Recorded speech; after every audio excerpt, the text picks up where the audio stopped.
శుక్లాంబరధరం విష్ణుం శశివర్ణం చతుర్భుజం ప్రసన్నవదనం ధ్యాయేత్ సర్వవిఘ్నోపశాంతయే అని స్వామివారికి నమస్కారం చేసుకుని మనం పోతన భాగవతము కొన్నాళ్ళు ఆపాము. ఎందుకు అంటే మన పోతన భాగవతం కొంచెము మన వ్యాస భాగవతం కన్నా వెనక నడుస్తూ ఉంటే ఎక్కడెక్కడైనా మన పోతన భాగవతము ఉపాసన వైపుకు వెళ్ళిందనుకోండి, అటువంటి పద్యాలు ఉన్నప్పుడు ఆపి మళ్ళీ దాన్ని వెనక్కి తీసుకుని వచ్చి అద్వైత మార్గంలో నుంచి మనం ముందుకు నడిపించవచ్చు. కాబట్టి కొంతవరకు మన పృథు ఉపాఖ్యానము సాగిందాకా ఆగాను. మళ్ళీ వాటి నుంచి మనము మన పోతన భాగవతంలో ఉన్న పృథు ఉపాఖ్యానాన్ని చదువుకుంటూ వెళ్దాము. అప్పుడేం జరిగిందంటే, మన ధ్రువుడి గురించి మన మైత్రేయుల వారు విదురుడికి ఈ విధంగా చెప్పారు. దాన్ని శుకుల వారు పరీక్షిత్కి చెప్పారు. దాన్ని సూతుల వారు శౌనకులకు చెప్తూ ఉన్నారు. దాన్ని మనమందరము తెలుసుకుంటూ వస్తూ ఉన్నాము వ్యాసుల వారు చెప్పిన ఈ భాగవతం సందర్భంగా. ఇంకా అక్కడి నుంచి ఏం జరిగిందో చూద్దాము. అనఘాత్మా, నారద మునిపతి ధ్రువ చరిత్రము ప్రచేతసుల సత్రంబునందు అర్థిమై కీర్తించనంటివే. ప్రచేతసులు అనన్ ఎవ్వరో, ఎవ్వరి తనయులు, ఎట్టి వంశజులు, సత్రము ఎవ్వలనన్ చేసిరి, అధ్వరమునందు నిజకుల ధర్మశీలురగు ప్రచేతసులచే యజీంపగాబడే యజ్ఞపూరుషుడో ఎట్టులా అచ్యుత అంగ్రి భక్తియుక్తుడు విదిత సద్భాగవతుడు తివిరి హరిపాద సేవా విధి ప్రయుక్త దేవదర్శనుడు అగునట్టి దివ్య యోగి ఆ నారదుడు ఎట్లు కొనియాడే శౌరి కథలు. ఓ అనఘాత్మ, ఓ పుణ్యాత్ముడా, మైత్రేయ మహర్షి గురువు గారు, ఆ నారద మునిపతి, ఆ నారదుల వారు ఆ ధ్రువ చరిత్రాన్ని ప్రచేతసులు చేసుకుంటూ ఉన్న సత్రంలో అర్థమై కోరుకుని కీర్తించెను అని చెప్తూ ఉన్నారు కదా, అంటివి కదా. ఇంతకి ఆ ప్రచేతసులు అంటే ఎవరు? వాళ్ళు ఎవ్వరి పుత్రులు? వాళ్ళు ఎటువంటి వంశం నుంచి వచ్చారు? ఆ సత్రం అసలు ముందు వాళ్ళు ఎందుకు చేసుకుంటున్నారండి? ఎక్కడ చేసుకుంటున్నారు? ఆ యజ్ఞంలో, అధ్వరంలో నిజ కుల ధర్మశీలురు తమ కుల ధర్మాలను పాటించడము చేస్తూ ఉన్న మన ప్రచేతసుల చేత మన యజ్ఞ పురుషుడు ఎట్టులా యజింపబడే, ఏ విధంగా పూజింపబడ్డాడు కాక. ఇంక ఇవన్నీ ప్రచేతసుల గురించి ప్రశ్నలు. ప్రచేతసులు ఎవరు? వాళ్ళు ఎవరి వాళ్ళు? వాళ్ళు ఆ సత్రయాగాన్ని ఎందుకు చేసుకుంటున్నారు? ఎక్కడ చేసుకుంటున్నారు? వాళ్ళు ఇంతకీ ఆ యజ్ఞ పురుషుణ్ణి ఎట్లా పూజిస్తూ ఉన్నారు? ఇవన్నీ ప్రచేతసుల గురించిన ప్రశ్నలు. ఇప్పుడు నారదుడు ఆ ప్రచేతసులు చేసుకుంటున్న సత్రయాగానికి వెళ్ళి మన భక్తియుక్తుడు అచ్యుతుడి పాదాలపైన అత్యంత ఆసక్తి కలిగిన వాడు. పాదాలంటే మళ్ళీ పదానికి సంబంధించిందంటే అర్థము. అచ్యుతము అన్న తత్వం గురించిన పరమార్థం పైన అత్యంత భక్తి అంటే ఆసక్తి కలిగి ఉన్నవాడు. విదిత సద్భాగవతుడు, సత్ మార్గంలోనే ఉన్నవాడు. తివిరి చక్కగా హరిపాద సేవా విధి ప్రయుక్త దేవదర్శనుడు. హరి యొక్క పరమార్థాన్ని గ్రహించడంతో దాన్ని ఆత్మను దర్శనం చేస్తూ ఉన్నవాడు ఆ దివ్య యోగి నారదుడు. ఇంతకి ఆ సత్రయాగంలో ప్రచేతసులందరూ వింటూ ఉండగా ఆ శౌరి కథలను ఎట్లు కొనియాడే, ఎట్లా స్తుతిస్తూ ఉన్నాడండి. నాకు ఇప్పుడు ఎరిగింపుము సుశ్లోకుని చరితామృతము శ్రోత్రాంజలులన్ పైకొని సుర్రియు తనివిన్ గైకొనకున్నది మనంబు కరుణోపేత. నాకిప్పుడిదంతా ఎరిగింపుము చెప్పు.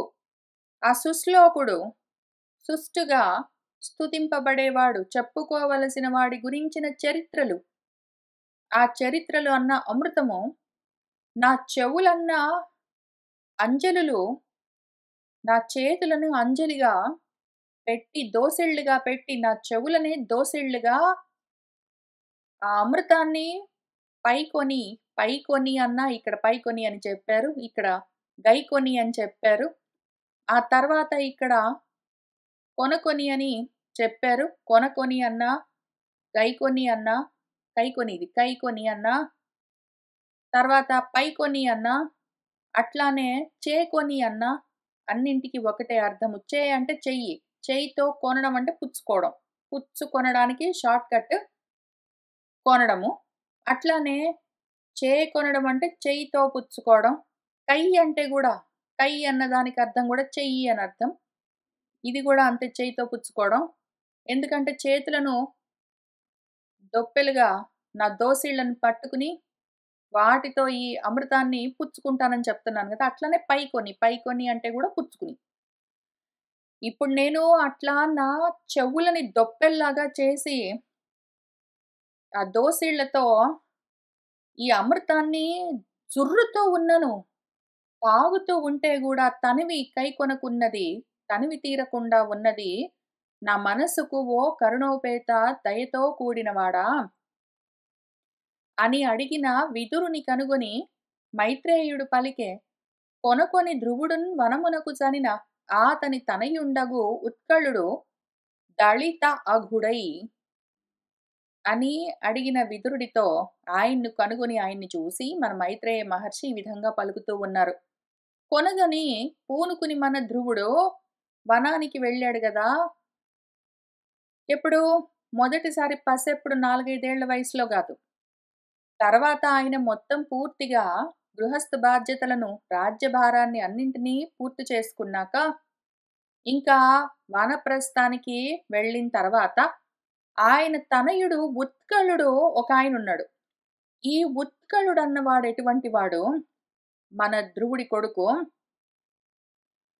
దళిత అఘుడై చతురుడు, ఆజన్మ ప్రశాంతుడు, నిస్సంగుడు, సమదర్శనుడు, ఘనుడు అయి ఆత్మయందు లోకావళిని, లోకంబులందు ఆత్మను చూచుచు అనఘమైన అనుపమ యోగక్రియా పావక దగ్ధ కర్మ మలాశయ కలనన్ పేర్చి జడుని కైవడి చీకు చందంబున మూఢు పగిది ఉన్మత్తుని భంగి చెవిటి వడపునను కానబడుచు సర్వజ్ఞుడై ప్రశాంత కీల హుతాసను సరణిబల్చి సతత శాంతంబునంచిత జ్ఞానమయమునైన బ్రహ్మస్వరూపంబున ఆత్మ తలచి దళిత అఘుడైన ఈ ఉత్కళుడు ఎట్లా అంటే, దళితము అంటే భేదించబడ్డ అఘములు, ఆయనలో ఏ పాపము లేదు. పాపం అంటే ఏమి? కోపము, కోరిక, ఈ 2 పాపాలు. కోపాలు, కోరికలు, పాపాలు. ఇటువంటి అఘములు, పాపాలు మొత్తమే భేదించేశాడు ఆయనకి. కోరికలు లేవు, కోపాలు లేవు. అట్లా ఉంటాడాయన. ఎట్లా ఉంటాడు? కోరికలు, కోపాలు లేవు గాబట్టి చతురుడు. ఆయనకి ఎంత చతురత అంటే, ఎంత జ్ఞానం అంటే, వివేక జ్ఞానమో. ఆ జన్మ ప్రశాంతుడు, పుట్టినప్పటి నుంచే ఇట్లా ఉన్నాడు. జన్మతః ఆయన పుడుతూనే శాంతిగా, ఉత్త శాంతి కాదు, ప్రకృష్టమైన శాంతి. కోరికలు, కోపాలు లేకపోతే శాంతి కాకపోతే ఏముంటుంది? కోరికలు, కోపాలు లేవు కాబట్టి శాంతి ఒకటి ఆల్రెడీ ఉంది. కాక నిస్సంగుడు, దేని మీద సంగం అంటే ఆశ లేదు, దేంతో తగులుకోడు. అన్నింటినీ తనకు సమానంగా, ఆత్మ సమంగా చూస్తాడు. వేరేగా ఉంటే గదా ఆయన ఏదైనా కావాలని కోరుకునేది. ఆయన అటువంటి ఘనుడు, చాలా పెద్దవాడు. ఆ విధంగా అయి ఉన్నాడాయన. తనలో మొత్తం భూతాలను చూసుకుంటూ ఉన్నాడు. లోకాలన్నీ తనలోనే ఉన్నాయని దర్శిస్తూ ఉన్నాడు. లోకాలన్నింటిలో నేనే ఉన్నాను అని ఆత్మగానే చూసుకుంటూ ఉన్నాడు. ఇంకా లెవెల్‌లో ఉన్నవాడు రాజ్యాన్ని ఎక్కడ పుచ్చుకుంటాడు, రాజుగా ఎక్కడ పనులు చేస్తాడు. రాజుగా ఉండాలి అంటే రజోగుణం ఉండాలి. ఈయనకు ప్రశాంతమైపోయింది. కర్మలు చెయ్యాలి అంటే జ్ఞానం ఉండగూడదు. అజ్ఞానంతో, అవిద్యతో ఉన్నవాళ్ళే కర్మలు చేసేది. ఈయనకి జ్ఞానమై ఉన్నది. కాబట్టి కర్మలు లేకుండా పోయాయి. మనవాడు పాపము అనఘమైన అఘమన్నది లేని, పాపమన్నది లేని అనుపమ యోగక్రియ, పావక, దగ్ధ కర్మలు. కర్మలన్న మలములు. ఆ మలముల యొక్క ఆశయము, రిజర్వాయరు. కోరికలేమైనా ఉంటే గదా కర్మలుండేది. ఆ కర్మలన్నీ మలంలాగా, ఏదో మాలిన్యంలాగా మొత్తము బురదలాగా మనసు నిండా ఉంటే ఇంక కర్మలకి బయలుదేరుతారు ప్రజలు. మనవాడు ఆ జ్ఞానయోగ, ఆత్మయోగంతో పావకుడు ఏదో అగ్ని గడ్డి మోపును కాల్చేసినట్టు, ఈయనలో జ్ఞానము పూర్తిగా ఆ కర్మలను నశింపచేస్తే ఆ కలనన్ అందుకని దానివల్ల ఆ విధమైన ఆత్మయోగం కలగడం వల్ల పేర్చి ఆయన గొప్పగా ఎట్లా ఉన్నాడు చూడ్డానికి. ఇక్కడేమేం చెప్తున్నారు? ఒకటి ఆయన లోపలేం జరుగుతున్నది? లోపల కోరికలు, కోపాలు లేవు. కాబట్టి బయట కర్మలు లేవు. ఆయన లోపల బయట శాంతిగా ఉన్నాడు. లోపల బయట అంతా తననే చూసుకుంటూ ఉన్నాడు. ఈ రకంగా ఆయన పరిస్థితి ఇట్లా ఉన్నాడు ఆయన. ఇదంతా ఆయన ఎట్లా ఉన్నాడని పైన అంతవరకు జెప్పారు. ఇక్కడి నుంచి ఈ దళిత అగుడు దగ్గర నుంచి ఆయన తనను తాను ఎట్లా చూసుకుంటున్నాడని జెప్పారు. బయట ప్రజలుంటారు గదా! ఆయన్ని చూస్తున్న వాళ్ళకి ఆయన ఎట్లా గనిపిస్తున్నాడు? జడుని కైవడి జడుడిలాగా ఉంటాడు. ఏమి చైతన్యం లేకుండా ఉంటాడు డల్‌గా. చీకు అంటే చీకట్లో ఉండేవాడు. అంధుడు, గుడ్డివాడని అర్థం. గుడ్డివాడిలాగా కనిపిస్తాడు. మూర్ఖుడు ఏదైనా చెప్తే అర్థం చేసుకొని మూర్ఖుడు పగిలి ఆ రకంగా కనిపిస్తాడు. ఉన్మత్తుడు పిచ్చివాడిలాగా కనిపిస్తాడు. చెవిటి వడపున చెవిటివాడిలాగా కనిపిస్తాడు. ఎందుకు? ఆయన పాపము అంతా ఆత్మస్వరూపంగానే చూస్తున్నాడు. సమదర్శనంలో ఉన్నాడాయనేమో. కాబట్టి వీళ్ళీయన దగ్గరికొచ్చి ఈ అజ్ఞాన ప్రజలందరూ, ఆయన చుట్టూ ఉన్నవాళ్ళు ఎందుకంటే నిజంగా జ్ఞానులు, ఆత్మజ్ఞానులు ఒకళ్ళుంటారు. ప్రాబబ్లీ అక్కడోళ్ళు ఎక్కడైనా ఉంటే వేల మందిలో ఒకళ్ళు. వాళ్ళ చుట్టూ వేల మంది ఇట్లాంటి అజ్ఞానంలో, కర్మల్లో ఉన్నవాళ్ళుంటారు. వాళ్ళు ఊరుకోరు మరి ఏదో పలకరిస్తుంటారు, మాట్లాడుతూ ఉంటారు. ఏంటో ప్రశ్నలడుగుతూ ఉంటారు. ఏంటో చెయ్యమని సలహాలన్నీ చెప్తూ ఉంటారు. అట్లా చేస్తూ ఉంటారు గదా! మనకే ఉన్నది అంటే అంతంత మాత్రం జ్ఞానంతో కర్మ మార్గాన్ని వదులుతూ జ్ఞాన మార్గాన్ని పట్టుకుని ప్రయాణం చేస్తున్న మనకే మన చుట్టూ ఉన్నవాళ్ళు ఇట్లా ఈ రకంగా మనకు సలహాలు చెప్తూ, పనులు చేయమని చెప్తూ, మనతో మాట్లాడుతూ, ప్రశ్నలన్నీ వేస్తూ, ఏవో విషయాలన్నీ చెప్తూ ఉంటే, ఆయనకు ఇంకా ఎట్లా ఉండిండొచ్చో గదా! పైగానే రాకుమారుడు. కాబట్టి ఇంక అదే పనిగా ఏదో వస్తారు. ఆయన్ని ఏదో ఆ పని చేద్దాం, ఈ పని చేద్దాం అంటే ఆయన కదలడు. ఎందుకు అంటే కర్మలాయనకి లేవు. కర్మలు లేకపోయేసరికి ఆయన్ని చూస్తే మొద్దులాగా అట్లా పడుంటాడు అనుకుంటారు వాళ్ళు. ఆయనేమో రెండోది ఉంటే గదా లేచేదన్నా పని జేయడానికి. ఆయన్ని చూసి ఏం మొద్దులాగున్నాడు, అట్లా ఎక్కడో దగ్గర పడి కూర్చుంటాడు అనుకుంటారు వాళ్ళు.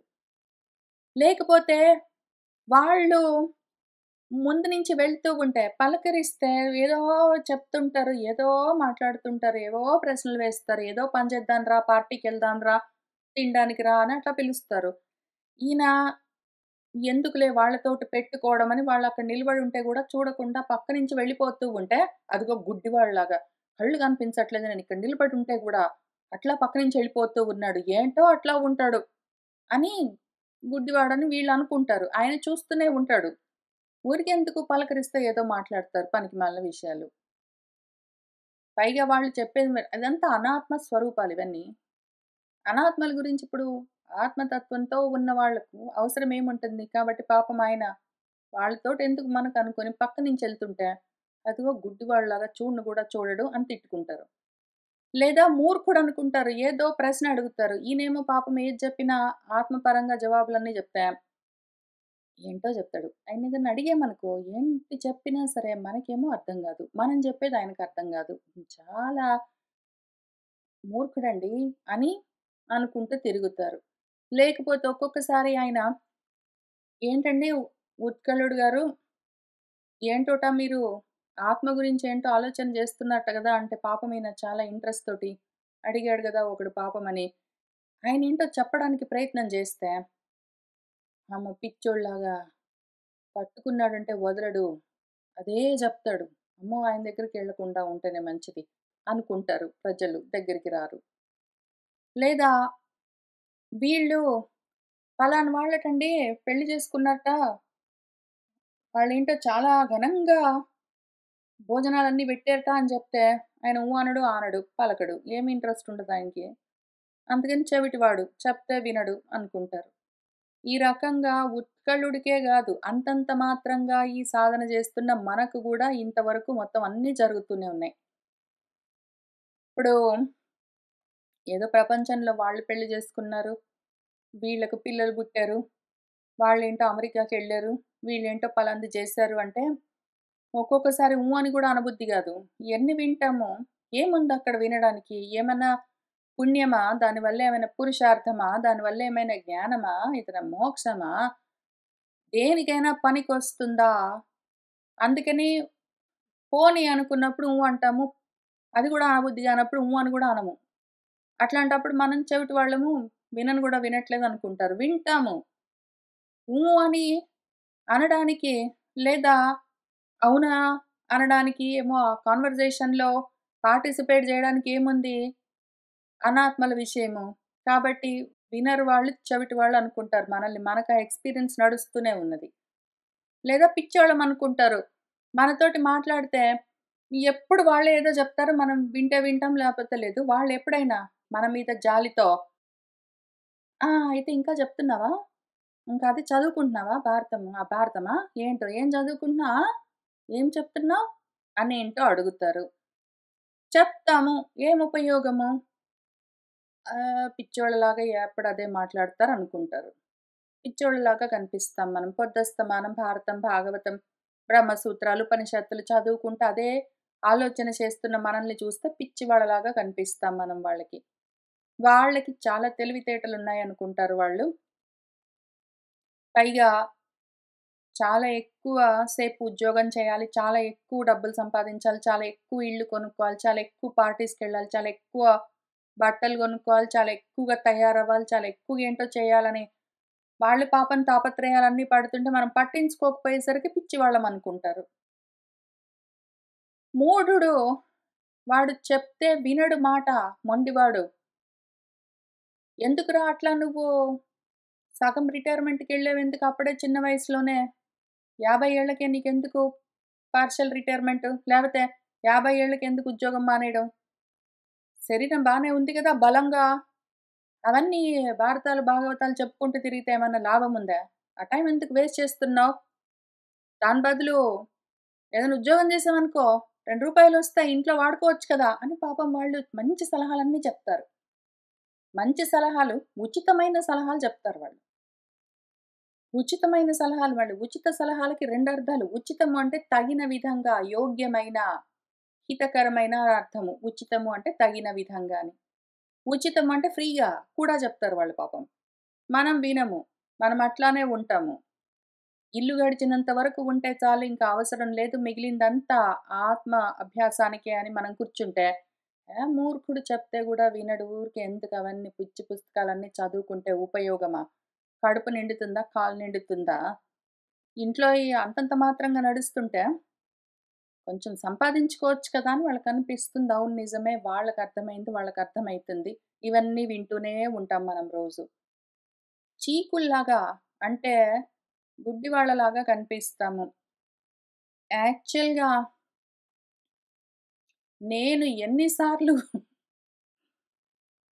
ఎవరైనా చూస్తారేమో, తెలిసిన వాళ్ళు కనిపిస్తారేమో అని జాగ్రత్త పడతాను.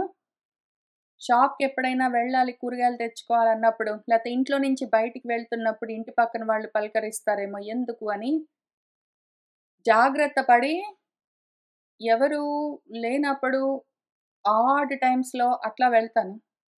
షాప్‌కెళ్ళినప్పుడు మన వాళ్ళెవరైనా తెలిసిన వాళ్ళు కలిసి పలకరిస్తారు. "మీనా చాలా రోజులయిందే నిన్ను చూసి. ఈ మధ్యన ఎట్లా ఉంది? ఆరోగ్యం బానే ఉందా? ఎక్కడ కనిపించట్లేదు." నీ కూతురు ఎట్లా ఉంది? బాగుందా? ఇంక ఇవన్నీ అడుగుతారు. అనవసరమైన విషయాలు. ఆరోగ్యం బాలేతే షాప్‌కెందుకొస్తాను?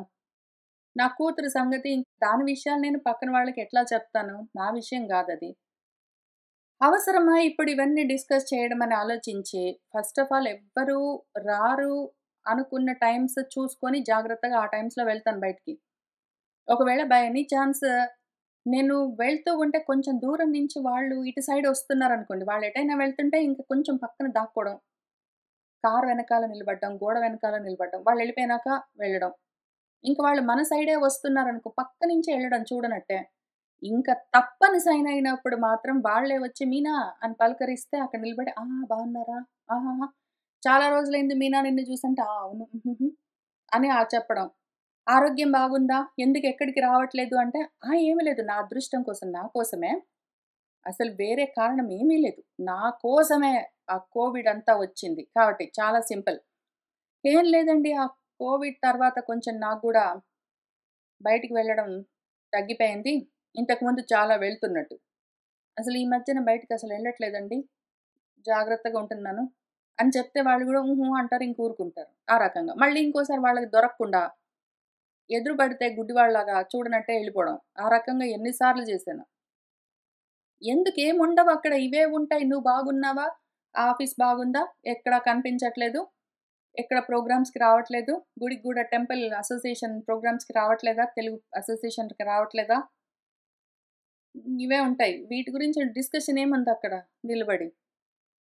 కాబట్టి ఒక్కొక్కసారి వాళ్ళు అడిగితే గూడా ఆహాహా! హుహు, హుహుహు, హుహు, హుహు అనడము. ఒక్కసారి గూడా వాళ్ళిట్లాంటివన్నీ నా గురించి పాపం మంచితనము. పాపం నా మీద ప్రేమ. పాపము నా గురించే అడుగుతారు వాళ్ళు. కానీ పొద్దస్తమానం ఇందులోనే ఉంటే అవి పట్టవు మరి మనసుకి. ఇంక ఫైనల్లీ దొరికిపోయాననుకోండి. ఇంకా గుడ్డివాడిలాగా చూడనట్టు వెళ్ళిపోవడం. మూర్ఖుడిలాగా పట్టించుకోకుండా వెళ్ళిపోవడం. చెవిటివాడిలాగా వినకుండా వెళ్ళిపోవడం. పిచ్చివాడిలాగా ఎటో జూస్తూ వెళ్ళిపోవడం. ఇన్ని చేస్తే కూడా తప్పించుకోలేక దొరికిపోయాననుకోండి ఎక్కడైనా. వాళ్ళిట్లాంటి ప్రశ్నలన్నీ అడిగితే హ్మ్, మూర్ఖుడు, జడుడు చెప్పినట్టు, తెలివి తక్కువ వాడు చెప్పినట్టు, హుహు. అవునండి. ఆహా! హుహు. అనుకుంటూ చెప్తాను. ఒక్కసారి కూడా మళ్ళీ నీ కూతురు బాగుందా? నీ కొడుకు బాగున్నాడా? నీ ఆరోగ్యం బాగుందా? అవన్నీ అడగను.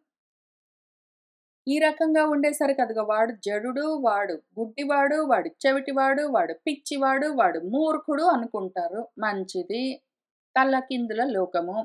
ఇప్పుడు మనవాడిని గూడా ఉత్కళుడిని అట్లానే అనుకుంటున్నారు. వీళ్ళనుకున్నంత మాత్రాన ఆయన అయిపోతాడేంటి?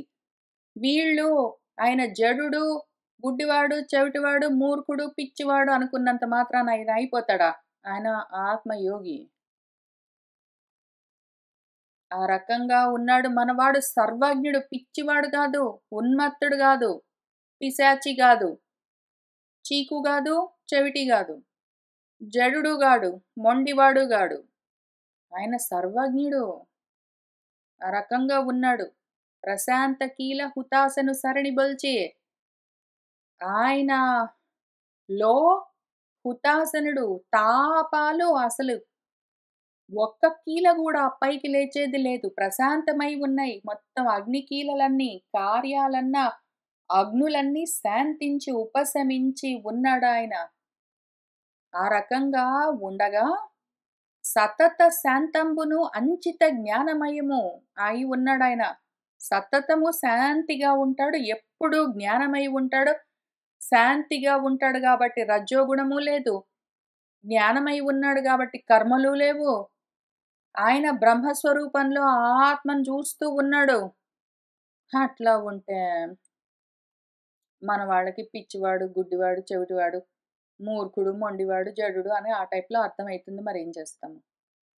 తనకంటే ఇతరము ఒక్కటి ఎరుగని కతమున సార్వభౌమక శ్రీ పొందన్ మనమున కోరకయుండుటగని కులవృద్ధులును మంత్రిగణములు అంతన్.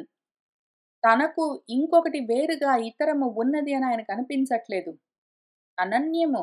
అన్యంగా ఇంకొకటి లేదు. అంతా అనన్యము, అఖండము, అద్వితీయము, ఆత్మ అని అదే విధంగా చూస్తూ ఉంటే, ఆ కథమున ఆ కారణానికి వీళ్ళు చూస్తే వీళ్ళకి ఆయన పిచ్చివాడు, మూర్ఖుడు, మొండివాడు, గుడ్డివాడు, చెవిటివాడు ఆ టైప్‌లో కనిపిస్తుంది గాబట్టి, ఈ సార్వభౌమక స్త్రీని పొందడానికి ఆయనకు ఆ మనసులో ఆ కోరికే లేదు అని చూసి, కులవృద్ధులందరూ, మంత్రిగణాలందరూ ఇంకా మీటింగ్ పెట్టుకోవాల్సొచ్చింది. మనవాడికి సార్వభౌమ శ్రీ, రాజ్యశ్రీని ఇద్దాము. రాజ్యానికి ఆయనను పట్టాభిషిక్తుడిని చేద్దాము అంటే, ఆయనకసలు ఈ రకంగా ఉన్నాడు జడుడు. మనకు పనికిరాడు. కాబట్టి మంచివాడిని ఎవడినైనా. జడుడు, మొండివాడు, మూర్ఖుడు, గుడ్డివాడు, పిచ్చివాడు గాకుండా రాజ్యం కావాలి, నేను పాలన చేస్తాను అన్న ఉద్దేశం ఉన్నవాడిని ఎవడినైనా జూసుకుని, మనం రాజుగా పెట్టుకోవాలి. ఇంక ఇట్లాంటి పనికిమాలిన వాళ్ళతోటి మనకేం పని అని అనుకున్నారు కానీ, మనవాడెట్లా ఉన్నాడు, ఒకవైపు శాంతుడు, ఒకవైపు జ్ఞానుడు. ఆయన ఆ శాంతిలో, ఆ శాంతంలో, ఆ జ్ఞానంలో ఆత్మ సామ్రాజ్యాన్ని పొంది ఉన్నాడు. వీళ్ళిచ్చే బుజ్జి బుజ్జి చారెడంత, అరచెయ్యంత సామ్రాజ్యాలు ఆయనకు కావాలా? ఆత్మ సామ్రాజ్యాన్ని అనుభవిస్తూ ఉన్న వాడికి, ఈ ప్రాపంచికమైన సామ్రాజ్యాలు వీళ్ళకు గొప్ప అయ్యుండొచ్చు ఆయనకు గాదు. కానీ వీళ్ళేదో వృద్ధులు, కుల వృద్ధులు, ఏదో మంత్రులు, మంచి ఏ వృద్ధి వీళ్ళకి? బుద్ధి వృద్ధి గాదు, జ్ఞాన వృద్ధి గాదు. మిగిలినవన్నీ వృద్ధి చెందుంటాయి కాబట్టి. వాళ్ళేం జేశారు, ఒక మీటింగ్ బెట్టుకున్నారు. అతనిని ఉన్మత్తునిన్గా దెలసి తత్ అనుచుండైన వత్సరునికి పట్టంబు గట్టిరి. ఆయన ఉన్మత్తుడు, పిచ్చోడు. పిచ్చోడితోటి మనకేమి పనని ఆయన్ని ఆ విధంగా తెలుసుకుని, వాళ్ళకి ఆయన అట్లనే గనిపిస్తూ ఉంటే ఆయన్నొదిలిపెట్టి, తత్ అనుజుడు ఆయనకి తమ్ముడున్నాడు వత్సరుడు. ఈ వత్సరుడికి పట్టంబు గట్టిరి. ఆయనను రాజుని జేశారు మన వాళ్ళందరూ గలిసి. ఆ వత్సరునికి సర్వర్ధి అనుందిక్కడ. కానీ అసలు మూలంలో వ్యాస భాగవతంలో స్వర్వీధి అని రాశారు మన వ్యాసుల వారు. ఇక్కడ మన భాగవతంలో మనవాడు జడుడు, బధిరుడు, ఉన్మత్తుడు, అంధుడు, మూక ఈ రకంగా ఉన్నాడే పిచ్చివాడని, అతన్మతి అని ఆయన్నొదిలిపెట్టి, మూఢుడికి, జడుడికి, ఉన్మత్తుడికి రాజ్యం ఎట్లా ఇస్తామని మత్వా అనుకుని వాళ్ళందరూ కులవృద్ధులు, మంత్రులందరూ వత్సరుణ్ణి భూపతిగా చక్రుహు చేశారు. యవీయాన్సన్ అంటే చిన్నవాడు. మన ఉత్కళుడు పెద్దవాడు. ఉత్కళుడు ఎవరు? మన ధ్రువుడికి ఆయన భార్య ఇలకు కలిగిన పుత్రుడు. ఈ వత్సరుడు మన ధ్రువుడికి ఆయన భార్య భ్రమికి కలిగిన పుత్రుడు. ఆ వత్సరుడికి రాజ్యాన్నిచ్చారు. ఇప్పుడు ఈ వత్సరుడికి ఒక భార్య ఉన్నది స్వర్వీధి అని. వాళ్లకు కొంతమంది 6 కొడుకులు వాళ్ళు పుట్టారనుంది. ఇక్కడ స్వర్వీధి అని రాస్తే ఎందుకో తెలీదు. అక్కడ అచ్చుదోషం అయిండొచ్చు. కానీ ఇంతకీ ఆ వత్సరునికి స్వర్వీధి అను భార్యయందు పుష్పార్ణుడు, చంద్రకేతుడు, నిషుడు, ఊర్జుడు, వసువు, జయుడు అను 6 తనయులు కలిగిరి. వాళ్లకు పుష్పార్ణుడు, చంద్రకేతుడు, నిషుడు, ఊర్జుడు, వసువు, జయుడన్న 6 కొడుకులు కలిగారు. అందు పుష్పార్ణుండు అను వాడికి ప్రభయు, దోషయు అను 2 భార్యలైరి. వీళ్లలో మన ధ్రువుడికి ఆయన భార్య భ్రమికి కలిగిన కొడుకు మన వత్సరుడు. ఆ వత్సరుడికి ఆయన భార్య స్వర్వీధికి 6 కొడుకులున్నారు. వీళ్లలో పుష్పార్ణుడు. పుష్పార్ణుడికి ప్రభ అని ఒక భార్య, దోష అని ఒక భార్య ఉన్నారు. అందులో ప్రభ అను దానికి ప్రాతః మధ్యందిన సాయంబులను సుతత్రయము. ప్రాతకాలం, మధ్యందిన కాలం, సాయంకాలం అని 3 కొడుకులున్నారు. దోష అన్న భార్యకు ప్రదోష, నిశీధ, వ్యుష్టులను వారు 3 పుట్టారు. వాళ్లలో మళ్ళా వ్యుష్టుడున్నాడు గదా! అందు వ్యుష్టుండను వాడికి పుష్కరిణి అను పత్ని యందు సర్వతేజుడను సుతుడు పుట్టె.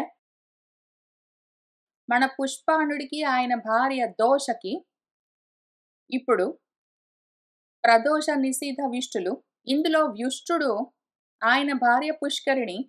వాళ్ళిద్దరికి సర్వతేజుడన్న కొడుకు. ఈ సర్వతేజుడికి ఆకూతి అన్న మహిషి అంటే భార్య వల్ల చక్షుషమ్నుడైన మనువు జన్మించే. చాక్షుష మనువు అని పిలుస్తారు. ఆ చాక్షుష మనువుకు నడ్వల అన్న భార్య ఉన్నది. ఆ చాక్షుష మనువుకు ఆ నడ్వల అన్న భార్యకు పురుగు, కుత్సుతుడు, త్రితుడు, జుమ్నుడు, సత్యవంతుడు, ఋతుడు, వ్రతుడు, అగ్నిష్టోముడు, అతిరాత్రుడు, సుద్యుమ్నుడు, సిపి, ఉల్ముకుడు అని 12 మంది కొడుకులు కలిగారు. మన స్వయంభువ మనువు నుంచి 8వ తరానికి తర్వాత మనువు చాక్షుష మనువు వచ్చారు. మన స్వయంభువ మనువు నుంచి మొదలైనవి కదా ఈ మొత్తము వంశాలు. ఆ స్వయంభువ మనువు సంతానంలో 8వ తరానికి వచ్చేసరికి చాక్షుష మనువు జన్మించారు. ఆయన భార్య నడ్వల. వాళ్ళిద్దరికి వీళ్ళు 12 మంది కొడుకులు కలిగారు. వాళ్ళలో ఈ ఉల్ముకుడు ఉన్నాడు కదా, ఈ ఉల్ముకుడికి ఆయన భార్య పుష్కరిణి అన్న ఆమెకు వాళ్ళిద్దరికి అంగుడు, సుమనసుడు, ఖ్యాతి, క్రతువు, అంగిరసుడు, గయ్యుడు అన్న 6 కొడుకులు కలిగారు. వాళ్ళలో అంగుడున్నాడు కదా ఈయన, ఈ అంగుడికి సునీధ అన్న భార్య ఉన్నది. ఈ సునీధ అన్న అమ్మాయి మన మృత్యువుకు కూతురు. మృత్యువు కూతురును సునీధను అంగుడు పెళ్లి చేసుకున్నాడు. వాళ్లకు వేణుడు అన్న కొడుకు కలిగాడు. ఈ వేణుడు వచ్చేసరికి మన స్వయంభువ మనువు నుంచి 11వ తరము, బ్రహ్మదేవుడి దగ్గర నుంచి 12వ తరం వచ్చేసరికి మన వేణుడు కలిగాడు. ఇంకా తర్వాత ఏం జరిగిందో చూద్దాము. ఈ క్షితినాథుడు ఉన్నాడు కదా మన అంగుడు, ఆయనకు ఒక కొడుకు వేణుడు. ఆత్మనందను దుశ్శీలంబు వీక్షించి దుఃఖితుడై ఒంటిగన్ తత్పురిన్ వెడలి ఏగెన్ వేగం ఎందేని తద్గతి వీక్షించి మునీశ్వరులు కుపితులై దంభోళి సంకాశ వాక్య తతిన్ చావ సెప్పింప వాడు అప్పుడు వీకన్గూలెన్ అమ్మేదినిన్. మన క్షితినాథోత్తముడు పాపము మన అంగులవారు ఆత్మనందనుడు తన సొంత కొడుకు, వాడి దుశ్శీలం అంతా ఇంత కాదు, దుర్మార్గం.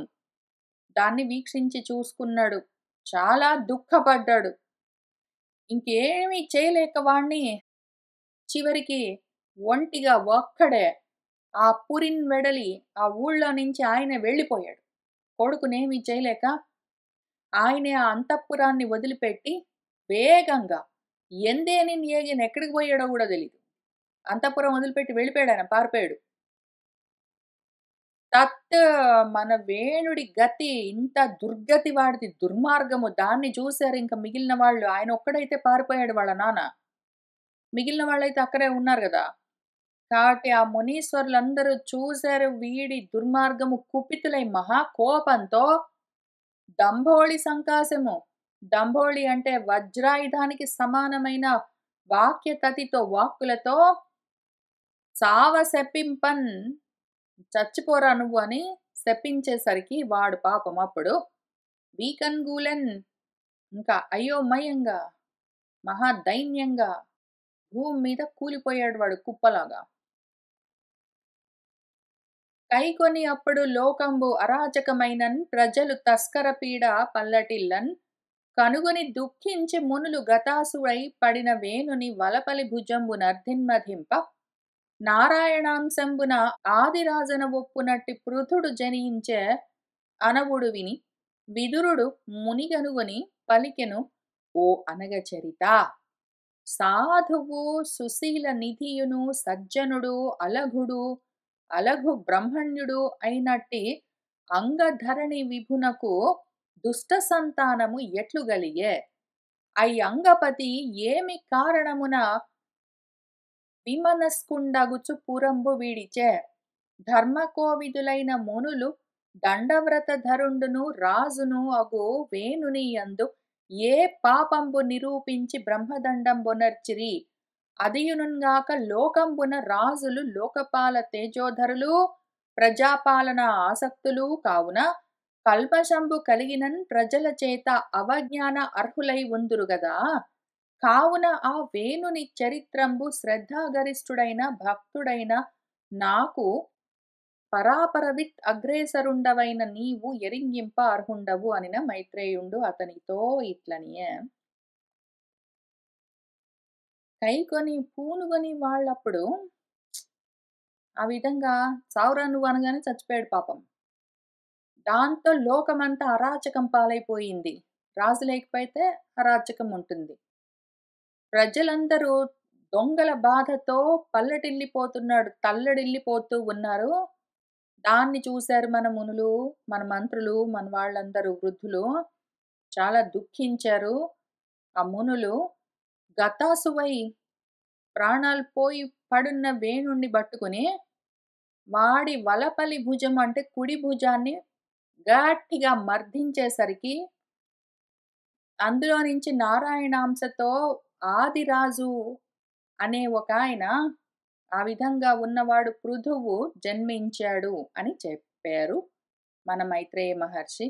అది విన్నారు మన విదురుల వారు. మునిన్ కనుగొని మైత్రేయ మహర్షిని చూసి పలికెను, ఆగండి ఆగండి గురువుగారు, అదిగో కాబట్టి ఇదిగో వాడు మరీ అన్యాయంగా ఉండేసరికి వాళ్ళ నాన్నకి విసుగుబుట్టి ఇంట్లోంచి పారిపోయాడు. మిగిలిన వాళ్ళు వాడిని చంపేశారు తిట్టి. దాంతో ప్రజలకు కష్టం వచ్చింది. అందుకని ఆయన ఆ చనిపోయిన శరీరం కుడి భుజాన్ని మర్దిస్తే పృథువు వచ్చాడు, అది విషయం అని చెప్తే, అట్లా ఎట్లా అండి, ఆగండి నెమ్మదిగా చెప్పండి. మనవాడు పాపము అంగుడు సాధువు సన్మార్గంలో ఉన్నాడు, సుశీలంతో ఉన్నాడు. సజ్జనుడు పాపము అలగు బ్రహ్మణ్యుడు బ్రహ్మ మార్గంలో ఉన్న వాళ్ళని ఎంతో గొప్పగా సేవిస్తూ ఉంటాడు. అయినా అటువంటి అంగధరణి విభునకు ఆ అంగరాజుకు ఇటువంటి దుష్ట సంతానం ఎట్లా కలిగిందండి అసలు? ఆ అంగపతి ఆ అంగరాజు ఏ కారణానికి మనసు చెదిరిపోయి విమనస్కుడై పురంబు విడిచి అంతఃపురాన్ని వదిలిపెట్టి పారిపోయాడో, ధర్మకోవిదులైన మునులు దండవ్రతధరుడు దండం ధరించి ప్రజలను రక్షించేవాడు, దుష్టులను శిక్షించేవాడు రాజు. అటువంటి వేణుణ్ణి ఏ పాపం చూసి బ్రహ్మదండంతో చంపేశారండి. అది కూడా గాక ఈ లోకంలో రాజులు లోకపాలకుల తేజస్సుతో ఉంటారు గదా, ప్రజాపాలనలో ఆసక్తితో ఉంటారు గాబట్టి వాళ్ళలో ఏమైనా కొంచెం లోపం ఉంటే గూడా ప్రజలు అవజ్ఞానము పట్టించుకోకుండా ఉండాలి గదా, ఆ విధంగా ఉందురు. కావున ఇప్పుడు ఇన్ని ప్రశ్నలున్నాయండి నాకు. ఆ వేణుడి చరిత్ర మొదటి నుంచి చెప్పండి. శ్రద్ధగా వింటాను. భక్తుడిని అత్యంత ఆసక్తితో ఉన్నాను. పరాపరవిత్ పరం అంటే ఏంటి? అపరం అంటే ఏంటి? అని తెలిసిన వేత్తలు మీరు. అందులో కూడా శ్రేష్ఠులు. అటువంటి నీకు ఈ విషయాలన్నీ తెలుసు గదా, వాటిని నాకు అర్థమయ్యే విధంగా చెప్తావా? అనేసరికి మన మైత్రేయ మహర్షి చెప్తూ ఉన్నారు. అనఘాత్మ, రాజర్షి అయినట్టి అయ్యంగమేదిని విభుడు అశ్వమేధ మఖముగా వింప ఋత్విక్నికాయంబు చేత ఆహూతమయ్యును సురవ్రాతమంత ఆత్మ హవిర్భాగము అంతరాకుండినన్ అప్పుడు ఋత్విక్కులు అద్భుతంబునందుచు యజమానుడైన అయ్యంగ మహీవరు చూసి రాజేంద్ర, ఇట్లు త్రిదశులు ఇదే పిల్వబడియును తివిరి ఆత్మభాగముల పొందరారైరి భవ్యచరిత. ఏమి హేతువో ఇది మాకు ఎరుగబడదు కనగా హోమంబు దుష్టంబు గాదు. మరియు ఇంకా విధంగా మన మిత్రులు వారు అడిగేసరికి మైత్రేయ మహర్షి కథ చెప్తున్నారు. అనఘాత్మ ఓ పుణ్యాత్ముడా చెప్తా నేను. ఆ రాజర్షి మన అంగులవారు, ఆ అంగమేధిని విభుడు అంగరాజు అశ్వమేధ మఖము అశ్వమేధ యాగాన్ని చేసుకుంటూ ఉన్నాడు పాపం. అందులో ఋత్విక్ నికాయం, నికాయం అంటే సమూహం, ఋత్వికులందరూ కూర్చొని ఒక 16 మంది ఉండాలి. ఒక్కొక్క వేదం నుంచి ఒక నలుగురు నలుగురు చొప్పున 16 మంది. కాక మన అంగరాజు దానికి యజమాని, ఆయన భార్య. ఈ 18 మంది మిగిలిన వాళ్ళందరూ కూడా ఉండుంటారు. ఆయన పాపం అశ్వమేధ యాగం చేసుకుంటూ ఉంటే, ఆ ఋత్విక్ సమూహమంతా స్వాహాకారాలతో ఆహ్వానిస్తూ ఉంటే, ఆహూతమయ్యను పిలువబడి కూడా ఆహ్వానిస్తూ ఉంటే గూడా సురవ్రాతము మన దేవతల సమూహము అంతన్ ఆత్మ హవిర్భాగం అందరాకుండినన్ వాళ్ళ వాళ్ళ హవిర్భాగాల్ని పుచ్చుకోవడానికి రాకుండా ఉండేసరికి, అప్పుడు ఋత్వికులు బాగా ఆలోచించారు. చాలా అద్భుతం అనిపించింది వాళ్ళకు. ఎందుకు రావట్లేదో హవిర్భాగాల్ని పుచ్చుకోవడానికి దేవతలు అని ఆశ్చర్యపోయి, ఆ యజ్ఞానికి యజమాని అయిన అంగుడితో, ఆ అంగమహీవరుడు అంగరాజుతో వాళ్ళు ఈ విధంగా అంటూ ఉన్నారు ఆయన్ని చూసి, "రాజేంద్ర, రాజా, ఇట్లా త్రిదశులు దేవతలు ఇదిగో చూసావా? పిలువబడియును మేము ఆహ్వానిస్తూ ఉంటే గూడా, తివిరి ఆత్మభాగముల పొందరారైరి వాళ్ళ వాళ్ళ స్వభాగాలను, వారి వారి భాగాలను వాళ్ళు పుచ్చుకోవడానికి రాకుండా ఉన్నారెందుకో ఓ భవ్యచరిత? ఏమి హేతువో కారణమేంటో ఇది మాకు ఎరుగబడదు, మాకు తెలియట్లేదు. ఎందుకు రావట్లేదో వాళ్ళు వాళ్ళ భాగాల్ని పుచ్చుకోవడానికి మాకు అర్థం గావట్లేదు. కనగన్ చూస్తే ఏమైనా లోపాలున్నాయా అని కూడా ఆలోచన చేశాము. హోమంబు దుష్టంబు గాదు. మేం చేసిన హోమంలో లోపాలేమీ లేవు. మరియు అట్లానే హోమ ద్రవ్యాల్లో గూడా లేవు, ఏమీ లేవు. అంతా బానే ఉందక్కడ. తర్వాత శ్రద్ధాయుక్తులై ధృతవ్రతులైన ఈ బ్రహ్మవాదుల చేత సంప్రయుక్తంబులైన ఈ ఛందస్సులు వీర్యవంతంబులై ఉన్నవి. అట్లానే ఇక్కడ మంత్రాలు చదువుతూ ఉన్న బ్రహ్మవేత్తలందరూ కరెక్ట్‌గా చదువుతున్నారు మంత్రాల్ని. పైగా మంత్రాలన్నీ సారవంతమై, వీర్యవంతమై ఉన్నాయి. మంత్రాల్లో లోపం లేదు. మంత్రాలు చదువుతున్న ఋత్విక్కుల్లో లోపం లేదు. ఆ మంత్రాలు చదువుతూ హవిస్సులను సమర్పిస్తున్న ఆ హోమంలో గూడా లోపమేమీ లేదు. ఇట్లా ఉండగా ఇందు దేవతా అపరాధంబు అణుమాత్రంబైన ఎరుగము. మేము దేవతలకు దేవతా అపరాధం చేయడం ఎక్కడా లేదు. ఎక్కడా లోపం లేకుండా చేస్తూ వస్తూ ఉన్నాము. ఇట్టి చోటన్ కర్మసాక్షులైన దేవతలు స్వకీయ భాగంబులు అంగీకరింపుటకు కతంబెయ్యెదియో. ఇటువంటి ఈ యజ్ఞంలో కర్మసాక్షులైన దేవతలు మనం చేస్తున్న ఈ యజ్ఞకర్మను చూసి, వాళ్లకు మనం సమర్పించిన హవిర్భాగాల్ని పుచ్చుకోవడానికి రావాలి మరి. ఎందుకో స్వకీయ భాగాలను వాళ్ళ వాళ్ళ భాగాలను వాళ్ళు అంగీకరించకుండా ఉన్నారు. పుచ్చుకోవట్లేదు. కతంబు అంటే కారణం ఏయ్యదియో ఏంటో మరి అని వాళ్ళు పాపము ఆ ఋత్వికులందరూ యజమానికి చెప్పారు. అప్పుడా యంగుడు దుఃఖిత స్వాంతుడై తన్నిమిత్తంబు సదస్యుల అడుగంతలంచి వారల అనుమతిన్బడసి మౌనంబు మాని ఇట్లనియే. ఆ అంగుడు చాలా దుఃఖించాడు. స్వాంతం అంటే మనసు, ఆయన మనసంతా బాధపడ్డది.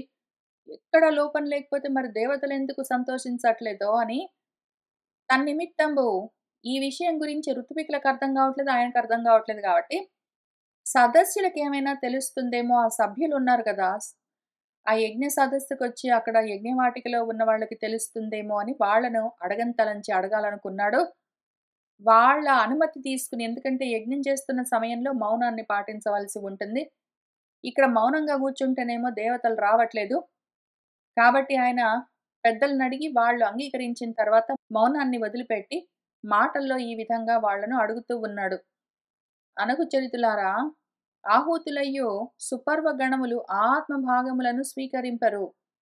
నేను చేసిన అపరాధము ఎట్టిది అనిన వారలు ఇట్టుల అనిరి. ఓ పుణ్యాత్ములారా, ఆహూతులయ్యును ఆహ్వానిస్తూ ఉంటే గూడా స్వాహాకారాలతో, హవిస్సులతో ఎందుకో మరి ఈ సుపర్వ గణము, దేవతా గణములు వాళ్ళ వాళ్ళ భాగాలను పుచ్చుకోవడానికి రావట్లేదు, స్వీకరింపరు ఎందుకో? నేను చేసిన అపరాధం ఎట్టిది? నాలో ఏమైనా లోపముందా? ఈ హోమంలో లోపం లేదు, మంత్రాల్లో లోపం లేదు, మంత్రాలు చదువుతున్న ఋత్వికుల్లో లోపం లేదు. అక్కడ దేవతలకు ఏ అపరాధము జరపబడలేదు. కాబట్టి మిగిలిపోయిందేమి నేను. నాలో ఏమైనా లోపమున్నదా? అని ఆయన అడిగితే వాళ్ళు ఇట్టులనిరి ఈ విధంగా అన్నారు.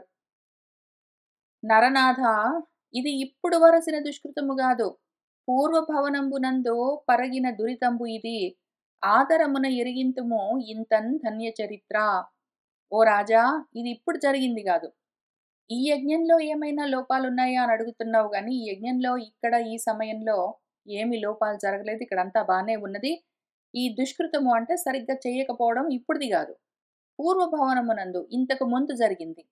ఇంతకు ముందు ఏం జరిగింది? పరిగిన దురితము ఒక లోపమున్నది. అదేమి అని ఆదరంతో, దయతో నీకు చెప్తాము ఎరిగింతుము ఇంతని మొత్తం చెప్తాము.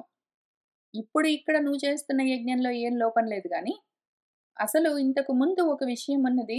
దాన్ని పూర్తి చేసుకోవాలి. దాని గురించి చెప్తాను విను ఓ ధన్యచరిత.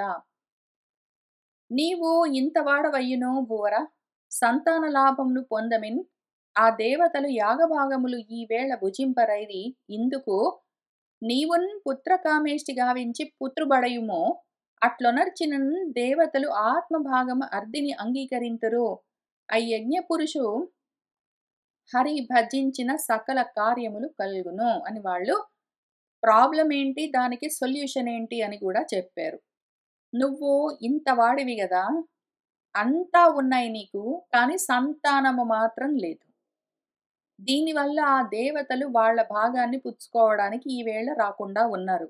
యజ్ఞ భాగాన్ని భుజించట్లేదు. ఇందుకు నువ్వేం చెయ్యాలంటే ఇది ప్రాబ్లమ్ గదా! ఇప్పుడు దానికి సొల్యూషన్ చెప్తాము. నువ్వేం చెయ్యంటే పుత్రకామేష్టి చెయ్యి. ఈ అశ్వమేధాన్ని ఆపు ఇక్కడ. ఇంకెందుకు దాన్ని వాళ్ళెట్లైనా పుచ్చుకోవట్లేదు గదా! దీన్ని తర్వాత కంప్లీట్ చేద్దాము. నువ్వు ముందు ఈలోగా పుత్రకామేష్టి చెయ్యి. నీకు పుత్రుడు కలిగిన తర్వాత మళ్ళీ వచ్చి ఈ అశ్వమేధాన్ని పూర్తి చేసుకోవచ్చు అని వాళ్ళు ఒక సలహా చెప్పారు. పుత్రకామేష్టి గావించి పుత్రుబడయుమో అట్లొనర్చినన్ అట్లా చేసావంటే దేవతలు వాళ్ళ భాగాన్ని అర్ధిన్ అంగీకరింతురు. వాళ్ళు కోరుకుని పుచ్చుకుంటారు. ఆ యజ్ఞ పురుషుడు హరిని ఈ విధంగా నువ్వు భజించావంటే, నువ్వు దీన్ని పుత్రకామేష్టిని చేసి భగవంతుడిని కోరుకున్నావంటే నీకు పుత్రుడు కలుగుతాడు. దాంతో అలోపము సరిచేయబడుతుంది. దాంతో నీ కార్యాలన్నీ నెరవేరుతాయని చెప్పారు. ఈ మాట చెప్తూ ఉండగానే మళ్ళీ వెంటనే గ్యాప్ ఇవ్వకుండా నేను డిస్క్లైమర్ చెప్పడం అత్యవసరము. ఇక్కడ చెప్తూ ఉన్న విషయాలన్నీ ఆధ్యాత్మికంగానే చెప్తారు. పిల్లలు లేకపోతే ఇంక అంతా పూర్తిగా లోపమే. ఇంక ఏది జరగదు. అంతా చెడే. ఎంత గొప్పగా ఏది చేసినా సరే మనకింక మంచి గతులు ఉండవు. దేవతలు సంతోషించరు అని ఈ కథలో నుంచి మనం తీసుకోవాల్సిన విషయం గాదు. మనకు అర్థమవ్వవలసిన మోరల్ ఆఫ్ ద స్టోరీ అది గాదు. ఇక్కడ చెప్తున్నది నీలో ఆత్మజ్ఞానము పుత్రము అంటే పుంసాంత్రాయతే ఇతి అని మనుషులను తరింపచేసేది జ్ఞానం ఒక్కటే. అది అందులో నీకు లేదు కాబట్టే నువ్వు అశ్వమేధ యాగం అంటే ఏంటి మళ్ళీ పైగా? అశ్వాలంటే ఏంటి? ఆశువుగా వేగంగా పరిగెత్తేవని అర్థం. ఆలోచనలు, ఇంద్రియాలు. వాటిని వధించడము అంటే నిగ్రహించడము.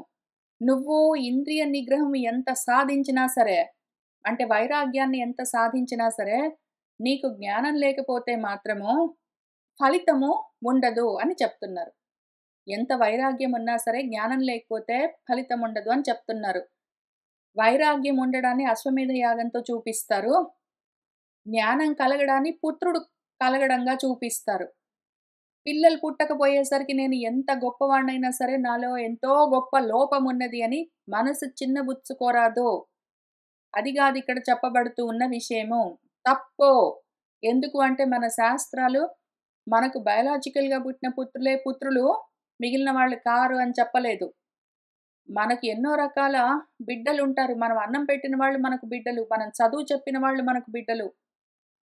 మనం వాళ్ళకు ప్రాణదానం చేస్తే మనకు బిడ్డలు. మనం మంచి మాట చెప్తే మనకు బిడ్డలు. ఎన్నో రకాలుగా పుత్రులుంటారు. అయితే బయట బాహ్యంగా మన బిడ్డలు ఎట్లైనా ఉంటారు. లేని వాళ్ళు ఒక్కళ్ళు కూడా ఉండరు భూమి మీద. బయోలాజికల్‌గా భార్యాభర్తలు కూడి ఉన్నప్పుడు మళ్ళీ అట్లాంటి బాడీస్ రెండో, ఒకటో, మూడో ఊడి పడ్డం ఒకటే గాదిక్కడ. దాని గురించి అసలు మాట్లాడరు మన శాస్త్రాల్లో. పుత్రం ఎప్పుడూ జ్ఞానమే. ఆ జ్ఞానం తెచ్చుకో పో నువ్వు. దాంతోటి తర్వాత నీ కార్యాలన్నీ సఫలమవుతాయని చెప్పారు. ఈ డిస్క్లైమర్ లేకుండా ఈ కథ చెప్పానంటే మళ్ళీ పక్క నుంచి వెళ్ళిందనుకోండి మనసు. దాంతో మనకి మనం చదువుకుంటున్న జ్ఞాన మార్గంలో ఉన్న మనకి ఈ కథ వల్ల ప్రయోజనం ఉండదు. సరే ఏదైనా సరే మళ్ళీ కథలోకొద్దాము. అనినన్ ఆతండు సంతానార్థంబు సిపివిష్ట దేవతాకంబైన పురోఢాశంబుచే హోమంబు గావించినన్ తదీయ హోమకుండంబునందు హేమ మాల్యాంబర ఆభరణుండైన పురుషుండు హిరణ్మయ పాత్రంబున సిద్ధపాయసంబు గొనుచు ఉదయించినన్ అప్పుడు విప్రానుమతంబున ఆ రాజు తత్పాయసంబు అంజలిచే గ్రహించి సంతోషయుక్తుండగుచు భార్యకో సంజ్ఞన్ అని చెప్పేసరికి అతడేం చేశాడంటే సంతానార్థం బిడ్డల కోసము సంతానం అంటే సంతతి సమ్యక్‌గా తతము వ్యాపించడము. బాగా వ్యాపించేది జ్ఞానమే మళ్ళీ. అది పక్కన పెడదాము. ఇక్కడ నేను, నా పిల్లలు, వాళ్ళ పిల్లలు, వాళ్ళ పిల్లలని వంశాలు వ్యాపించడం కూడా ఉంది గాబట్టి సంతానం అంటారు. తానం అంటే వ్యాప్తి అని అర్థము. బాగా వ్యాపించడం అని అర్థం. సరే ఇక్కడ ఆధ్యాత్మికంగా, జ్ఞానపరంగా వ్యాపించడము కావాలి. ఇక్కడ కథాపరంగా బిడ్డలు కలగాలి అని ఆ అర్థం కోరుకుని ఆయన సిపివిష్ట దేవత అయిన అంటే విష్ణువు దేవతగా ఉన్న పురోడాసమన్న ఒక హోమాన్ని చేశాడు. అందులో ఆయన హోమాన్ని పూర్తి చేస్తూ ఉంటే తదీయ హోమగుండమునందు ఆ హోమకుండంలో నుంచి బంగారపు మాలలు, వస్త్రాలు, ఆభరణాలు ధరించిన ఒక హిరణ్మయ పురుషుడు ఒక హిరణ్మయ పాత్రను పట్టుకుని బంగారపు పాత్రను పట్టుకుని సిద్ధాన్నాన్ని, సిద్ధ పాయసాన్ని పాయసం అంటే పయస్సుతో వండిన అన్నం అని అర్థం. పయస్సు అంటే నీళ్లు కావచ్చు, పాలు కావచ్చు. ఏదో పాలతో చేసిన అన్నమో ఏంటో ఒకటి సిద్ధమైన పదార్థాన్ని అంటే వండి తీసుకొనొచ్చాడు. దాన్ని కొనుచున్ పుచ్చుకుని ఉదయించినన్ పైకి లేచాడు. అప్పుడు విప్రానుమతంబున అక్కడ ఋత్విక్కులు అనుమతించగానే మన రాజు ఆ పాయసాన్ని అంజలితో గ్రహించాడు. చేతులతో పుచ్చుకున్నాడు. సంతోషయుక్తుడై చాలా సంతోషించి భార్యకు వసంగ్యం తీసుకుని వెళ్లి భార్యకిచ్చాడు. తీసుకుని వెళ్ళంటే ఆమె గూడా అక్కడే ఉంటుంది. ఆమెకిచ్చాడు అంతన్. కమలదళాక్షి పాయసము కౌతుకమొప్ప భుజించి భర్తృ సంగమమున చేసి తత్క్షణమే గర్భంబు దాల్చి కుమారున్గాంచన్ ఆ కొమరుడు అంత మాతృజనకుండగు మృత్యువు పోలి తాను అధర్మమున చరించుచుండే గుణమండన వేణుడనంగా నిచ్చలున్. ఆ కమలదళాక్షి ఆయన భార్య ఆ పాయసాన్ని కుతూహలంగా, ఉత్సాహంగా పుచ్చుకున్నది, భుజించింది. తర్వాత భర్తతో కలిసింది అంటే మళ్ళీ అక్కడేనా? యజ్ఞ వేదికలోనేనా? అందరూ చూస్తుండగానా? అని ఇన్ని ప్రశ్నలు రావద్దు. గబగబా చెప్తారు కథ. మనము చక్కగా ఆలోచన చేసుకోవాలి.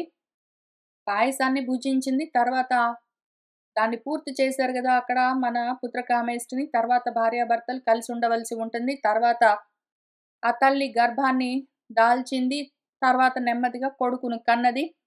ఆ కుమారుడు అంతన్ ఈ అమ్మాయి వాళ్ళ అమ్మగారు మనం ఇందాక చెప్పుకున్నట్టు సునీత మృత్యువు కూతురు కాబట్టి, ఈ పుట్టిన కొడుకు మాతృజనకుడు అంటే వాళ్ళ అమ్మగారి నాన్నగారు, తాతగారు మృత్యువు గాబట్టి, ఆ పద్ధతిలో అధర్మంతో చరిస్తూ ఉన్నారని రాశారు గానీ,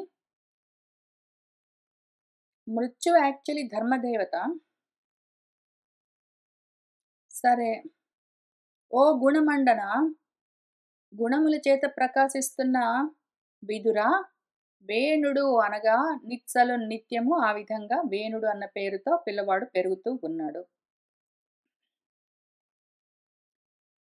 దీన్ని కాబట్టి ఇది నాకు కష్టంగా ఉంది. దాన్ని ఎట్లా చెప్తాను నేనే నా నోటితో? మృత్యువు ధర్మదేవత. మృత్యువులాగా అధర్మంలో ఉన్నాడు అని ఎట్లా చెప్తాను? దాన్ని సమన్వయం చేసుకోవాలి. కాబట్టి చూద్దాము. మృత్యువుతో కూడి ఉన్నాడు అంటే ఏమి? మృత్యువు ఎప్పుడు కలుగుతుంది? అజ్ఞానంతో ఉన్నప్పుడు. అజ్ఞానమే దోషము.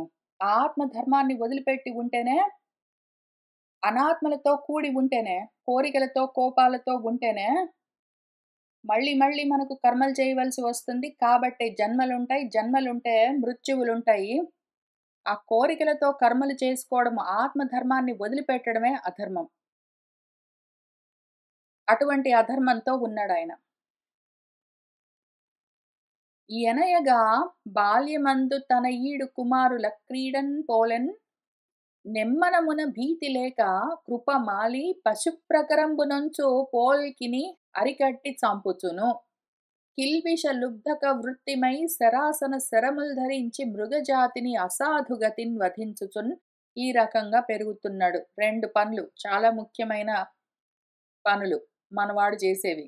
ఎనయగంక చూస్తే వాడిని మనవాడు బాల్యమందు చిన్నప్పుడు తన ఈడు పిల్లవాళ్ళని ఆడుకుందాం రామని పిలిచి నెమ్మనమున ఏ భీతి లేక ఆయన మనసులో భయం అన్నది లేదసలు. కృపమాలి దయన్నది లేదు. పశుప్రకరంబు నొంచు పోల్కిని పశువులను లొంగదీసినట్టు వీళ్ళను బలవంతంగా పట్టుకుని, అరికట్టి చంపుతూ ఉండేవాడు. కిల్బిష లుబ్ధక వృత్తిమై ఎంత మాలిన్యంతోటి ఉండేదంటే వాడి బుద్ధి, లోభితనంతో లుబ్ధుడై ఇంకా కావాలి, ఇంకా చంపాలి, ఇంకా చంపాలి, ఇంకా చంపాలి అని ఆ వృత్తితోటి శరాసన శరాలను అంటే ధనుస్సుని బాణాలను గుచ్చుకుని ధరించి ఇంకా బయలుదేరి నోరు లేని మృగాలన్నింటినీ అసాధుగతిన్ దుర్మార్గంగా చంపుతూ ఉండేవాడు.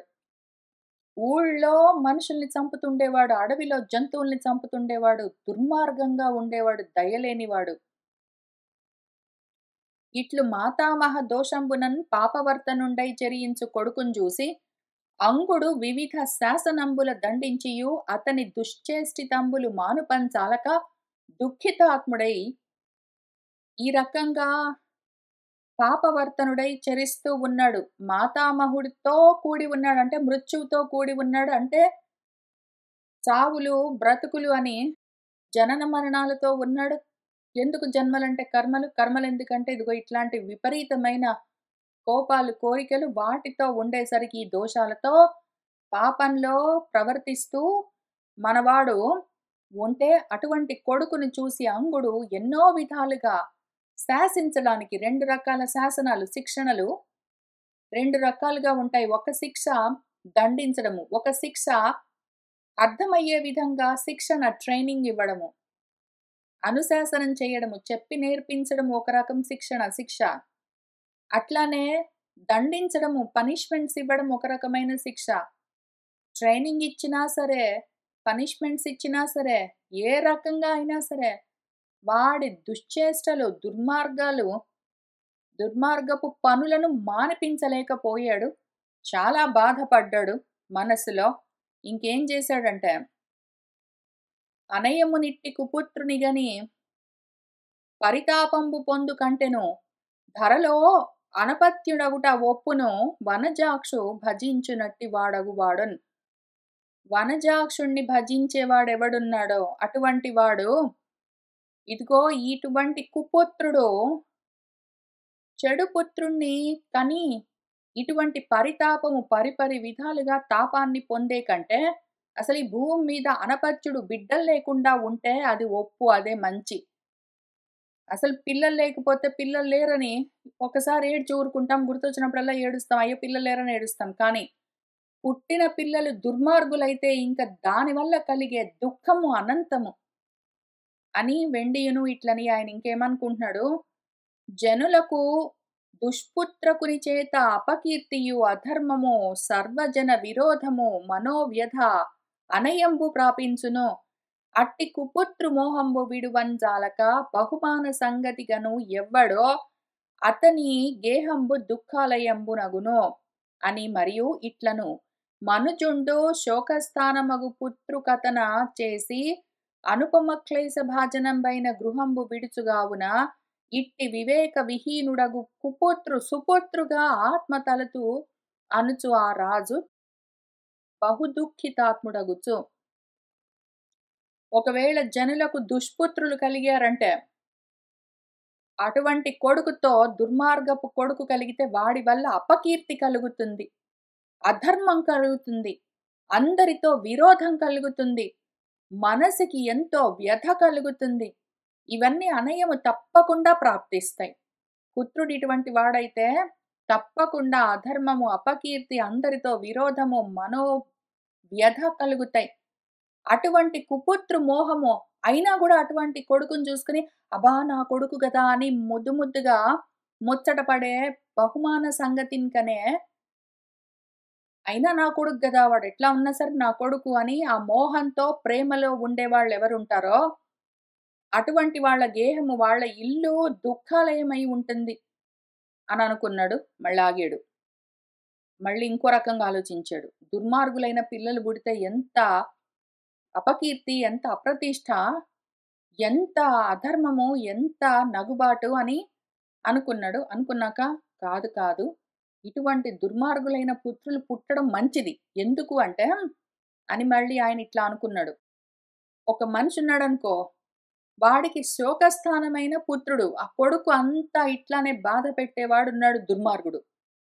అటువంటి వాడు పుడితే వాడిని చూసి వాడినేమీ జేయలేక, అనుపమ క్లేశభాజనంబైన గృహాన్ని ఇంక ఇంట్లో ఎంత దుఃఖముంటుందంటే వాడి వల్ల, కొడుకు వల్ల, దుర్మార్గుడైన కొడుకు వల్ల, దాంతో క్లేశభాజనమైన ఇంటిని విడిచి వాడు వైరాగ్యంతో వెళ్ళిపోతాడు గాబట్టి, కావున ఇట్టి వివేకహీనుడగు కుపుత్రుడు మనకు సుపుత్రుడు మంచి కొడుకు. వివేకం లేనివాడు, మొండివాడు, మూర్ఖుడు, దుర్మార్గుడు, మనకెప్పుడు శోకాలు కలిగించేవాడు, అందరి చేత విరోధాలు తెచ్చిపెట్టే కొడుకుంటే మంచి. వాడు కుపుత్రుడు గాదు, వాడు యాక్చువల్‌గా సుపుత్రుడు.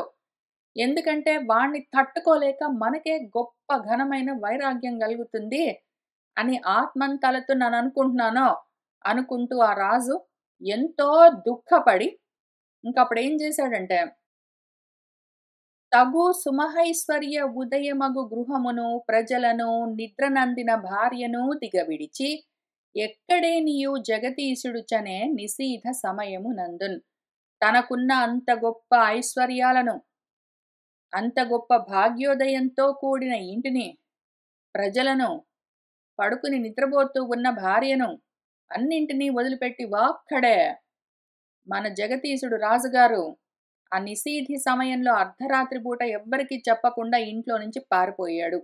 అది విషయము. ఇంతకి ఈ రకంగా ఇది విని మళ్ళీ ఇది గూడా నిజంగా మంచిదనుకునేరు ఎవరైనా? వింటూ ఉన్నవాళ్ళు మంచి పిల్లలు కలిగితే మనకు మంచి, దుర్మార్గులైతే మనకు కష్టము అనుకునే వాళ్ళు ఉంటారు. అయితే ఈయనలాగా మరీ పుత్రులు ఇంత దుర్మార్గులు, పిల్లలు ఇంత దుర్మార్గం ఉంటే తట్టుకోలేక మనకే వైరాగ్యం కలుగుతుంది గదా! ఇది మంచికే గదా! అని అనుకుంటున్నాడు. తట్టుకోలేక ఆయన ఏదో జస్టిఫై చేసుకుంటున్నాడు గానీ, ఇటువంటి తాత్కాలిక వైరాగ్యం వల్ల ఫలితమేమీ లేదు. జ్ఞానంతో వైరాగ్యం కలగాలి. అప్పుడు అది మనకు నిజంగా పుత్రమవుతుంది. మనల్ని తరింపచేసే జ్ఞానము, ఆత్మజ్ఞానానికి యోగ్యత కల్పిస్తుంది. ఇటువంటి శ్మశాన వైరాగ్యాలు, ప్రసూతి వైరాగ్యాలు, తాత్కాలిక వైరాగ్యాలు, పురాణ వైరాగ్యాలు, అధాటున వచ్చే దుఃఖాన్ని తట్టుకోలేక వచ్చే వైరాగ్యాలు, ఇవన్నీ ఇటువంటి వైరాగ్యాలు మనకు పనికిరావు. ఇంట్లో నుంచి పారిపోవడం, ఎక్కడికెళ్ళి కూర్చుంటాము? దానివల్ల ఏమి లాభము? సరే గాని ఎవరికి వాళ్ళు ఏదో విధంగా తట్టుకోవడానికి, కష్టాల్లో నుంచి తట్టుకోవడానికి ప్రయత్నాలు చేసుకుంటారు. ఈయన చేసే ప్రయత్నం ఏమంటే, కొడుక్కు పాపము శిక్షణ ఇవ్వడానికి ట్రై చేశాడు. శిక్షలు ఇవ్వడానికి ట్రై చేశారు. ఏది పని చేయలేదు. ఈయనే పారిపోయాడు. అట్లా ఉంది పరిస్థితి. తర్వాత ఏం జరిగింది ఏమని మరి వచ్చే వారం వచ్చి కలిసి కూర్చొని చదువుకుంటూ ముందుకు వెళ్దాం. ఇవాల్టికి ఇక్కడికి ఆపుతున్నాను. సర్వం శ్రీకృష్ణ పరబ్రహ్మ పాదారవిందార్పణమస్తు.